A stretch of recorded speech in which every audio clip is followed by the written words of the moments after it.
আগেকার দিনে মা ঠাকুমাকে দেখতাম ওই একসঙ্গে সবাইকে বেড়ে দিত, নিজে বসে বসে খাবার দিত। তো এই জিনিসটার মানেটা কি? ওখান থেকে বেড়ে দাও, এখন আর এগুলো চলে না। আসলে আমরা তো মাছ মাংসটা খাই না, আমাদের তো পেঁয়াজ রসুনও যদি হয় সেটা তো অতটা অসুবিধা হয় না। তো ওদের খাবার কোনো অসুবিধা হয়নি? ওরা খেয়ে নিয়েছে, ওরাও মানুষ হয়ে গেছে, বুঝে গেছে যে তোমার সোমবারে কি হবে। ওই যে তোমার যখন শরীর খারাপ হয়েছিল সেই সময় আমাদের পাশের যে হিন্দুস্তানিটা, সে তো আমাকে খাবার এনে দিয়েছিল কি আদর করে। বাড়িতে তোমার কেউ নেই, বৌদি হসপিটালে, ও খাবার এনে দিয়েছে। আমি বললাম না, আমার খাবার আমি বলে দিয়েছি নিয়ে আসবে, ব্যাস। তবু সত্য বাড়িতে দিয়ে গেল। সে 4টে রুটি করে দিয়েছিল আর ওই করলার ভাড়োয়া ফাড়োয়া কিছু একটা করে দিয়েছিল। আমি তো পুরো হাওড়া চলে গেলাম। খাবার এনে এনে রাখছি, কারোর নামগন্ধ নেই। বাপরে বাপ, এবার সব ডাকতে হবে। কি গো, কোথায়? মোবাইল, এটা সেটা সব এখানে। উফ, আরে আসবে তো, আরে কোথায় আসবে তো, আসো। আসছি তো। তো আমি খাবার গরম করে করে আনছি। সব খাবার টাবার এনেছো, ভাতটা কোথায় নিয়ে এসেছো? নিয়ে আসছি, ভাত নিয়ে আসছি। তো নিয়ে আসো, একবারে ওখান থেকেই বেড়ে নিয়ে আসতে পারতে। বসো, আনছি সেটা নিয়ে আসছি। কি অবস্থা! একটা খাবার এখানে রেখে দিয়ে একটা একটা করে রান্নাঘর থেকে এখানে ঘরে নিয়ে আসছে। কেন ওখানে থালাগুলো সাজিয়ে বেড়ে নিয়ে একবারে চলে আসলে হয়? আমি এর কাণ্ড বুঝি না, কি করতে চাই। কেন আমি নিয়ে আসছি তো ক্ষতি কি আছে? হ্যাঁ, তো তুমি একটা একটা করে রান্নাঘর থেকে একবারে দোকান থেকে বেড়ে নিয়ে চলে আসতে পারো, সব থেকে সুবিধা। আমার এটা সুবিধা হয়। কি তোমাদের সুবিধা আমি বুঝে পাই না। এটা কিন্তু আমলকিটা দিয়েছি, আবার ঠিক আছে, মাথা গরম করো না।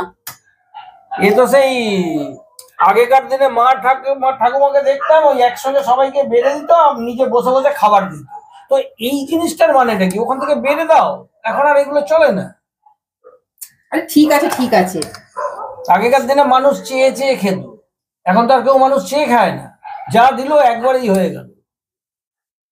নাও না নাও না, আমি একটু উচ্ছে ভাজা দিচ্ছি এখন, না উচ্ছে ভাজা দিয়ে খাও। তুমি শুরু করো তো আগে বাবা। আচ্ছা, লঙ্কা খাবে না? তুমি সরো, তোমাকে নিয়েই ঝামেলা। এইভাবে খেয়ে দিয়ে পরিপাটি হয় না, দেখো বেরোনো যাবে। দেখো আমি তো বেরোতে পারবো না, আমি তৈরি হলাম বটে। বাড়ি তোমার মায়ের সামনে ভাত বাড়তে গিয়ে এইভাবে যদি আওয়াজ করি না, খচে যায় বুড়ি। সেটা কেউই পছন্দ করবে না। ভাত বাড়ার সময় কেউ আওয়াজ করে? ভাত তো লক্ষ্মী না, ওই কারণে। যাই হোক গিয়ে বাবা, আমি কোনটা পছন্দ করি কোনটা ডাক করি তোমার কিছু এসে যায় না। আমি জানো তুমি, আমি একা একা খেতে বসি না, তুমি বসে পড়ো। ওদের খাওয়া দাওয়া হয়ে গেছে তো, ব্যাস বসে পড়ো। আচ্ছা, শাক দি? হ্যাঁ, অল্প করে দিয়ে দাও, আগে উচ্ছেটা খাই। আমি শাকটা পাতে দিয়ে নি, নাহলে আমি বসবো কি করে? তোমার যা যা দেবার দিয়ে দাও পাতে পাতে। এখানটা দিচ্ছি।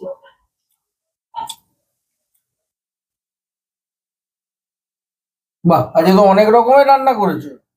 এটাও করে নেবে। ও নুনটাই তো নিয়ে আসা হয়নি। ভালো হয়েছে? নতুন আলুতে না একটু তেলটা বেশি লাগে মনে হয়, জানো? দেখে তো মনে হচ্ছে তেল কম। অনেকটা তেল দেওয়া হয়েছে জানো। আমার তো আবার নুন না হলে না চলে না, আমি নুনটা তুমি তো এটা ভালো মতন জানো, আমি সবকিছুই খেয়ে নিতে পারি, আমার অত অসুবিধা হয় না এগুলো। ঠিক আছে বাবা, তুমি সবকিছু খেতে পারো, আমি বাবা খেতে পারি না, আমার অসুবিধা হয়। যত তাড়াতাড়ি খেয়ে নাও। আর কেন খুটুর খুটুর করছো এতক্ষণ ধরে? এটা আমার শাক, এটা আমার ইচ্ছা আছে। আর এই যে তরকারি, 5 পিসেরই তরকারি, ভাত লাগলে বলবে আমি দিয়ে দেবো। ও নুনটা নি, নুন না, আমার আচারটা গেল কোথায়? ও আচার একদিকে, ভাত একদিকে। আচারটা এরকম ভাবে পাতে নিলে একটু সাইড করে মাথার দিকে নিতে হয়, ওই জন্য ভাতটা বাড়লে পরে লাস্টে একটু আচারটা দিয়ে নিয়ে এলে জায়গা মতন। আরে হ্যাঁ, তুমি সবসময় আচারটা দাও দেখেছি প্রথম পাতে খাবারের জায়গাটায়। আমি তো হাত মুখ আপনি এটু করিনি। আগে তো সব নিরামিষ, সোমবার না। লে লে লে লে লে হালুয়া, সে এখনো আমাদের সব মনে এসে গেছে। আসলে আমরা তো মাছ মাংসটা খাই না, আমাদের তো পেঁয়াজ রসুনও যদি হয় সেটা তো অতটা অসুবিধা হয় না। তো ওদের খাবার কোনো অসুবিধা হয়নি, ওরা খেয়ে নিয়েছে, ওরাও মানুষ হয়ে গেছে, বুঝে গেছে যে তোমার সোমবারে কি হবে না হবে সব সব বুঝে গেছে। আগে কোনটা খাবো, তেতোটা খাবো না শাকটা খাবো? আগে তেতো খেতে হয়। আগে তেতো। আগে এক সবজি ভাত হলে আগে একটা ফোঁটা ভাত মুখে দিয়ে নাও, প্রথম ভাতেই তেতো খায় না, কিছু খেয়ে এসছো মুখে দিয়ে চান করে, তাহলে ঠাকুরের প্রসাদ খেয়েছি তো। তাহলে ঠিক আছে। আমরা বাইরে না রুটি মানে সবজি, এখানে সেই ভাত খাও, তেতো খাও, করেলার ভরুয়া আর রুটি। আমার তো ধারণা বাইরের রাজ্যে কোনো জায়গায় এত রোগ বিসুখ এত কিছু নেই হয়তো, যা পশ্চিম বাংলায়। হ্যাঁ, সেই কারণেই তো এখানে এত খাওয়া দাওয়ার সিস্টেম, একটু তেতো খেতে হবে, না হলে এই সময় এই হবে, ওই সময় ওই হবে, নানান রকম। করেলার ভরুয়া দিয়ে রুটি খেতে যা ভালো লাগে না। আর এখানে যদি কোনো বাঙালিকে বলি করলা দিয়ে রুটি, কি করেলার ভরুয়া, বাপের জন্মে হয়নি বা শুনিনি তো জীবনে। কারণ আমি একবার বানিয়েছিলাম না, বিয়ের পর পর কেউ তো খায়নি, সবাই ফেলে দিল। কেমন হিন্দুস্তানি মেয়েকে বিয়ে করে নিয়ে এসছি, কিন্তু দেখো আমরা কিন্তু পিওর বাঙাল। বলো, কেউ বলবে? কেউ বলবে? কেউ বলবে না। কি বদনাম আমার। ওই জন্য যেই দেশে যে মানুষ হয় বাবা, তাকে সেই দেশেই থাকতে হয়, কখনো নিজের জায়গাটাকে পরিবর্তন করতে নেই। ওই যে তোমার যখন শরীর খারাপ হয়েছিল সেই সময় আমাদের পাশের যে হিন্দুস্তানিটা, সে তো আমাকে খাবার এনে দিয়েছিল কি আদর করে। বাড়িতে তোমার কেউ নেই, বৌদি হসপিটালে, ও খাবার এনে দিয়েছে। আমি বললাম না, আমার খাবার আমি বলে দিয়েছি নিয়ে আসবে, ব্যাস, তবু সত্য বাড়িতে দিয়ে গেল। সে 4টে রুটি করে দিয়েছিল আর ওই করলার ভারোয়া ভারোয়া কিছু একটা করে দিয়েছিল। আমি তো পুরো হাওড়া চলে গেলাম। বললাম রাত্রিবেলা কেউ আর তেতো খায় নাকি, আমি তো জীবনে কোনোদিনও জানি না। এটা তোমরা তো বাঙালিদের মধ্যেই আছে, রাত্রিবেলা কেউ তেতো খায় নাকি, রাত্রিবেলা কেউ শাক খায় নাকি, এটা শুধু বাঙালিদের মধ্যেই আছে, অবাঙালিদের মধ্যে এটা নেই। ওরা সবই খাচ্ছে, তাই বলে দেখো ওদের মধ্যে খুব একটা রোগ বিসুখের প্রবণতাটাও নেই। না, ব্যাপারটা তো দেখো, আমরা যেরম ভাবে চলছি বাচ্চারা কিন্তু সেটাই দেখছে, সেটাই শিখবে। আমরাও ছোটবেলা থেকে কিন্তু ওইভাবেই দেখে এসছি, তো ওই জন্য আমরা ওটা জানি। সব থেকে বড় কথা হচ্ছে, আমরা তো ধরো আলুর পরোটা, মূলের পরোটা যেটাই করি না কেন, এবারে কাকিমাকে একজন নেমন্তন্ন করেছি, একটা মারোয়ারি। তো আমি খেয়ে দিয়ে চলে এসেছি, এবার কাকিমাকেও করেছিল। এবার কাকিমা কি করেছে, দূর থেকে এদিকটা কি খচখচ করছে, আমার ব্যাপারটা বুঝতে পারছি না তো। হ্যাঁ, এবার কাকিমাকেও করেছে। এবার কাকিমা গেছে, কাকিমা বলছে জানো সুমি, বলছে কি, বলছে রাত্রিবেলা তো তুমি চলে যাওয়ার পর তো আমি গেছি। বলছে হ্যাঁ, যে তারপরে আমাকে রাত্রিবেলা আলুর পরোটা খেতে দিয়েছে আর সাথে দিয়েছে দই আর আচার। বলছে আমি তো ওই দেখে হয়ে গেছে, আমি কিছু বলতে পারছি না, আমাকে নিমন্ত্রণ করেছে সীমা। বলছে আমি তো একটা কোনো মতো ছুঁইমুই করে খেয়ে আমি চলে এসেছি। ঘরে এসে ছেলেকে বলছে, ছেলে বলছে তুমি এক্ষুনি একটা গ্যাসের ওষুধ খেয়ে নাও, ওরা সব ওরকম ভুলভালা খায়। পরোটা খেলো, এই খেলো, সাথে রাত্রিবেলা লেবুর আচার। জানো না হয়তো। বলছে হ্যাঁ, বলছে সে ওষুধ। আমি তখন কাকিমাকে বললাম এ বাবা, আমরা তো তাই খাই। বলছে আমিও তো ঘরে তাই খাই। আমার কাকিমা বলছে তোমাদের গ্যাস হয় না, গ্যাস অম্বল হয় না? আনছি না, আনছি দেখো, তোমরা খাও একরকম খাবার, আমরা খাই, আমরা ওই রকম খাবার খেয়ে খেয়ে আমাদের ধাতস্থ হয়ে গেছি। আর তোমরা যারা বাঙালিরা টিপিক্যাল খাবার খাও বলে তোমরা চচ্চড়ি মচ্চড়ি এইসব খাবার খাও, আমরা ভাবি তো ওই সব খাবার খেলে যেন গ্যাস অম্বল হয়। সেটাই তো বলছি না, যে এটাই তো প্রবলেম হয়। আজ তোমরা তো বেশি মশলা দিয়ে রান্না করি। না, আমরা তো বেশি মশলা দিয়ে রান্না করি। আজ বেশি তো তেল মশলাটা তোমরা দাও না, ওই জন্য। আর আমরা অবাঙালিদের মধ্যে, আমরা জানছি, আমি অবাঙালি না, কিন্তু অবাঙালিদের মধ্যে কি আছে ঘটনা, মাছ মাংস এসব করতে গেলে তেল পেঁয়াজ সবই দিয়ে করতে হয়, বেশি লাগে। আর ওরা কি করছে, তেলও দিচ্ছে, কিন্তু ওরা সব রকমের মশলা দিয়ে ভালো করে কষিয়ে করছে। আর সব রকমের মশলার মধ্যে কি হবে, একটা অ্যারোমা থাকে, ওদের মধ্যে সেটা হয় না। ওরা একটা তরকারি খাচ্ছে, ভাত খাচ্ছে, কিন্তু একদম ঠেসে খাবার খাচ্ছে, শরীরে কোনো হয় না, হানি করে। ওরা যদি শাক রান্না করে, ওরা একসাথে এত শাক করে, ওই শাক দিয়েই সারাদিন রুটি খাচ্ছে, ভাত খাচ্ছে, সবকিছু খাচ্ছে শাক দিয়ে। বললো হ্যাঁ, বলে তারপর থেকে জানো আমি আর যাই না, সীমা নিমন্ত্রণ করলেও আমি ও রাত্রে ওর বাড়িতে খেতে যাই না। আমি খুব ভালো পাই। জানি না বলে এটা অসুবিধা হয় সবাই আমাদের, আমরা প্রত্যেকেই তো এরকম খাবারের সঙ্গে অভ্যস্ত নয়। আমি খুব ভালো। যে যেরকম ভাবে অভ্যস্ত তার তো সেইভাবেই চলতে হবে, কিছু করার নেই। আমরা আবার হয়তো বা ভয় পাই যে ওইরকম খাবার খেলে আমাদের হয়তো শরীর খারাপ হবে। তোমার শাকটা ভালো লেগেছে? শাকের মধ্যে কিন্তু আমি দই দিয়েছি, মেথি দিয়েছি, অনেক কিছু দিয়েছি, দিয়ে শাকটা করেছি।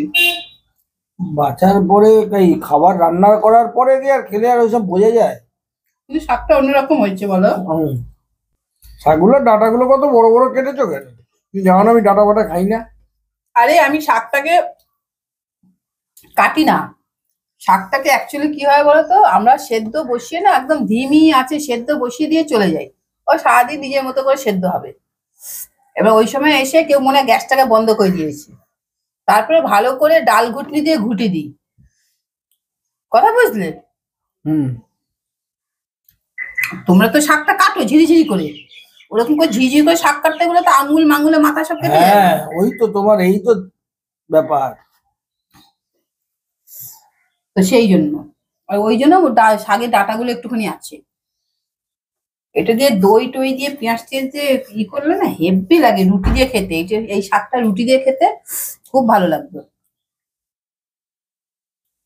আমরা কোনোদিনও খাইনি, আমরা ওই খাবার পাতে প্রথমে একটুখানি শাক দিয়ে দেয় সেটাই খাই। আমি নিজের জন্য একটু সরিয়ে রেখে দিয়েছি শাক, রাত্রিবেলা রুটি দিয়ে খাবো বলে। তোমরা কোনোদিন বন্ধুরা এভাবে খেয়েছো? দই দিয়ে শাক রান্না হেভি হয়। শাকটাকে একদম ধিমি আঁচে করে সারাদিন সেদ্ধ করতে রেখে দেবে, তারপর ডাল ঘুটনি দিয়ে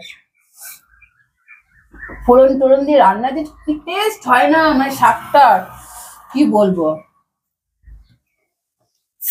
মানে এরা শাক খায় ভাত দিয়ে, আমি নিজের জন্য আলাদা করে যখন এইভাবে করি সরিয়ে রেখে দিই, আমি রুটি দিয়ে খাই না। আর যখন খাই না তখন সবাই আমাকে ব্যঙ্গ করে। হ্যাঁ গো। আচ্ছা তোমরা এইভাবে কে কে আমার মতো শাক খেয়েছো প্লিজ আমাকে একটু কমেন্ট করে জানাবে তো। কেউ খায় না। বাবা কি জোরে জিভে কামড় পড়লো। কেউ গালাগাল দিচ্ছে, নালে কেউ ভালো ভালো নাম করছে আমার। কেউ নাম করছে। নাম করছে? যাই হোক গিয়া, এই যে যাই হোক গিয়া যাই হোক গিয়া যে মাঝে মাঝে যখন এই কথাটা বলি না, তখন আমাকে অনেকে বলে এই তুমি এটা কি বলো। আসলে আমরা যখন হিন্দিতে যখন কেউ বলি না জো হোক গিয়া ছোড় দে না, মানে এই কথাটা বলে জো হোক গিয়া ছোড় দে না, তো ওই কথাটা সাথে আর এই বাংলা কথা যাই হোক গিয়া, তো এটা আমার একটা কমন কথা হয়ে গেছে তোমার। হ্যাঁ হয় না, দুটো তিনটে ভাষা জানলে কি হয় মানে মিক্স হয়ে যায়। বহুত সময় তোমাকে আমি শিখিয়েছিলাম যে এটা যাই হোক গে, যাই হোক গিয়া হলে কিছু হয় না। হ্যাঁ ওই ওই হয়ে গেছে আমার, এইরকম কিছু সমস্যা হয়ে যায় ঘরের মধ্যে, অনেক রকম সমস্যা হয়ে যায়। দুই একটা কথা মাঝে মাঝে বলবো কি কি সমস্যাগুলো হয়, সেগুলো শুনলে তো হাসবে। একটা ছোট্ট কথা বলে দিচ্ছি, তারপরে না আজকে বলবো না, হ্যাঁ ওটা অন্যদিন বলবো, ওটা বললে হাসতে হাসতে পেট ফেটে যাবে। হ্যাঁ তো ঠিক আছে, তার আগে যেতে যেতে একটা কথা বলছি, আমার কিন্তু একটা ফেসবুকের পেজ আছে, সেই পেজটাকে তোমরা ফলো করে দিও আর লাইক করো। তোমরা আমার চ্যানেলটাকে সাবস্ক্রাইব করো, তাহলে ভিডিও করতে বেশি বেশি করে এনার্জি পাবো। আর আমি যে কাণ্ড কারখানাগুলো করি সেগুলো অবশ্যই তোমাদেরকে বলবো, কারণ এর কাছে তো বকাবকি খাই। আর তোমরাও নিশ্চয়ই আমাকে কমেন্ট করে বলবে দিদি সত্যি তোমার কাণ্ড কারখানাগুলো শুনে না আমাদের হাসি পায়। ঠিক আছে, তাহলে লাইক শেয়ার আর সাবস্ক্রাইব করতে ভুলো না। তাহলে দেখা হচ্ছে আগামীকাল ঠিক দুপুর 12টার সময়। টাটা।